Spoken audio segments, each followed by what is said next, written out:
Channel को subscribe करें और नोटिफिकेशंस पाने के लिए बेल आइकन को प्रेस करें। मेरी जो इच्छा है, और मेरी इच्छा नहीं है, वो सत्य की इच्छा है, न्याय की इच्छा है, न्याय की मांग है कि ऐसा होना चाहिए। इस तरह के तमाम लोग जो इस तरह के ठगी प्रकरणों में संलिप्त रहते हैं, लोगों की मेहनत की कमाई को लूट लेते हैं, ठग लेते हैं, उन सब के लिए सख्त कानून होना चाहिए, उनको सख्त सजा हो, और उनकी और उनके नातेदारों की, रिश्तेदारों की, उनके मित्रों की, परिचितों की जितनी भी चल संपत्ति हो, जहां भी हो, उन सबको सीज किया जाए, नीलाम किया जाए, और इनकी मदद करने वाले जितने भी अफसर हों, मिनिस्टर्स हों, नेता हों, उनकी भी चल संपत्तियों को सीज किया जाए, नीलाम किया जाए, और तमाम पीड़ितों का पैसा उन्हें मैं ब्याज के, मैं जुर्माने के, अनियमित जमा योजना पाबंदी कानून 2019 के प्रावधानों के तहत दोगुना करके 180 वर्किंग डेज के तहत वापस किया जाए, और भविष्य में कोई भी ठग इस तरह की ये नेटवर्किंग कंपनियां ना बनाए, ये पूंजी स्कीम्स ना चलाएं, इस तरह से लोगों को चीट ना कर सकें। उसके लिए इनको सख्त से सख्त सजा दी जाए, और इनको समाज से बहिष्कृत किया जाए, इनका काला मुंह करके, नंगा दौड़ा करके इनको सड़कों पर जुलूस निकाले जाएं, ताकि ये जो हमारी भारत माता है ये ठग मुक्त हो सके, बेईमान रहित हो सके, यहाँ न्याय की स्थापना हो सके, यहाँ सत्य की स्थापना हो सके, यहाँ कानून का राज्य स्थापित हो सके, और सब लोग भय मुक्त होकर सुख के साथ अपना जीवन गुजार सकें। यही मेरी इच्छा है, यही न्याय की मांग है, समय की मांग है।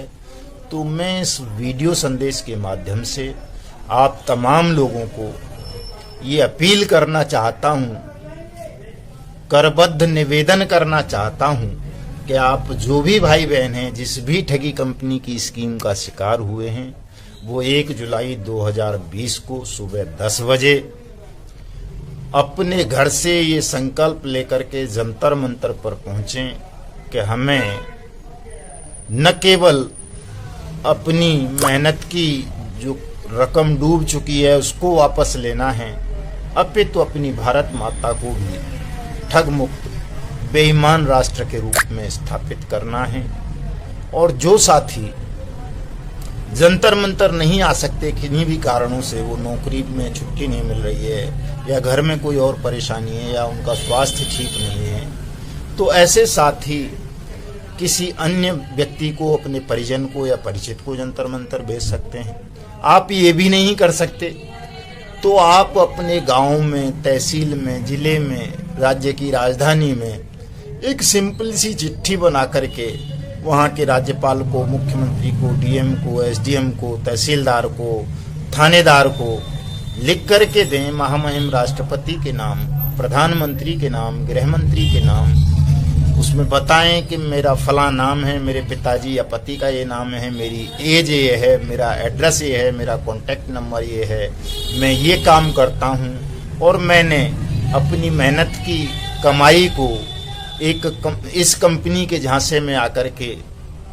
इस कंपनी में लगा दिया था। इस कंपनी के लोगों ने मुझे ये बताया था कि अगर तुम हमारे यहाँ पैसा जमा करोगे तो तुम्हें इतना पैसा मिलेगा, इतना लाभ मिलेगा, इतने दिन में मिलेगा।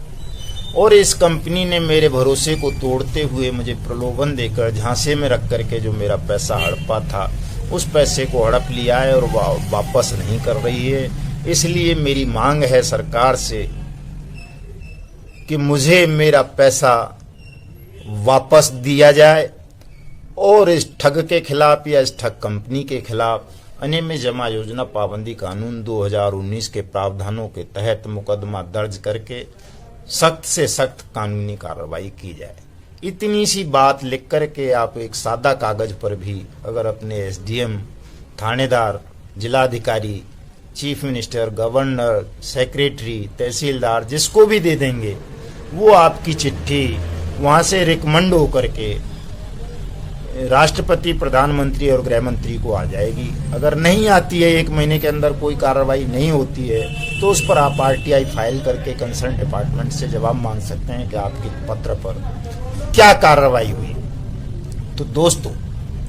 मैं पुनः आप सबसे अनुरोध करता हूं, all India bike board taxi union का संस्थापक संयोजक होने के नाते भी और एक भारतीय नागरिक होने के नाते भी, कि आप इस बात को ठीक से समझें, क्योंकि आपकी पीड़ा अकेले की पीड़ा नहीं है। यदि आप अकेले अकेले लड़ेंगे, अलग अलग होकर के लड़ेंगे, तो संगठित अपराधियों से, इन ठगों को बचाने वाले सिस्टम से जीत पाना, लड़ पाना बड़ा मुश्किल होगा। कोई एक दो आदमी अपने व्यक्तिगत संबंधों का लाभ उठा करके अपने पैसे वापस ले सकता है, ये भी सत्य है, लेकिन तमाम लोगों का पैसा व्यक्तिगत संबंधों के कारण कभी वापस नहीं मिल पाएगा। तमाम लोगों का पैसा तो तभी वापस मिल पाएगा जब हम तमाम लोग एकजुट हों, एकत्रित हों और अपनी संगठन की शक्ति का प्रदर्शन करते हुए सरकार को, अदालतों को न्याय करने के लिए विवश करें। क्योंकि अदालतें न्याय करती हैं, न्याय की कुर्सी पर बैठे हुए लोग बेईमान नहीं होते हैं आमतौर पर, इक्का दुक्का की बात नहीं कहता, लेकिन उन पर भी इस भ्रष्ट सिस्टम का इतना प्रेशर होता है, इतना दबाव होता है इस बेईमान सिस्टम का न्यायपालिका में बैठे हुए लोगों के ऊपर भी, कि वो न्याय नहीं कर पाते चाहते हुए। तो उस न्याय की कुर्सी पर बैठे हुए न्याय देवताओं को शक्ति प्रदान करने के लिए, उनके आत्मबल को, उनके साहस को इतना मजबूत करने के लिए कि वो सिस्टम के विरुद्ध जाकर आपके साथ न्याय कर सकें, अपराधियों को दंडित कर सकें, इसके लिए बड़ा जरूरी हो जाता है कि जनमत, देश की जनता, कम से कम ठगी पीड़ित भाई बहन उनके पक्ष में खड़े हों, उनके समर्थन में खड़े हों और अदालतों को लगे कि नहीं, देश की जनता जागरूक हो गई है और वो ठगों के खिलाफ लड़ना चाहती है, ठग मुक्त बेईमान रहित भारत बनाना चाहती है। और हम जो लोग न्याय की कुर्सियों पर बैठे हैं, जिनका बड़ा सम्मान है देश की जनता के मन मस्तिष्क में, अगर उन्होंने इस देश की जनता को न्याय नहीं दिया, इन ठगी पीड़ितों का धन वापस नहीं दिलवाया, तो ये न्यायपालिका के लिए, लोकतंत्र के लिए, देश के लिए बड़ा अशुभ हो सकता है, खतरनाक हो सकता है। उन्हें ये देखना चाहिए। तो दोस्तों, आपको ये संदेश मुझे देना था, बहुत आवश्यक है, बहुत ज़रूरी है। अगर आप न्याय पाना चाहते हैं, अपनी डूबी हुई रकम की पाई को वापस पाना चाहते हैं, तो आप सबको एकजुट होना पड़ेगा। इस अन्यायी सिस्टम के खिलाफ, इन ठगों के खिलाफ आपको सड़क से लेकर अदालत तक, संसद से लेकर राष्ट्रपति भवन तक लड़ना होगा। और ये लड़ाई कठिन अवश्य है, लेकिन कोई खतरनाक नहीं है कि इसमें आपको कोई गोली मार देगा या आपको कोई जेल भेज देगा, दंडित कर देगा, ऐसा कुछ भी नहीं है। ये भय है केवल आपके मन का। इस भय को आपको अपने मन से निकालना होगा, क्योंकि जो भी सत्य और न्याय की लड़ाई कानून के माध्यम से लड़ते हैं, कानून के मार्ग पर चलते हुए लड़ते हैं, उन्हें संसार की कोई भी सरकार, कोई भी अदालत, कोई भी इन्वेस्टिगेशन एजेंसी, कोई भी गुंडा, कोई भी माफिया कभी मार नहीं पाया है, न मार पाएगा। इसलिए भयमुक्त होकर, निश्चिंत होकर के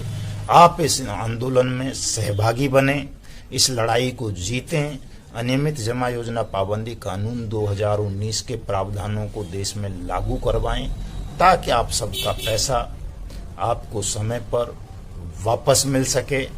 इसी के साथ मैं आप सबको प्रणाम करता हूं, नमन करता हूं। जय हिंद, जय भारत।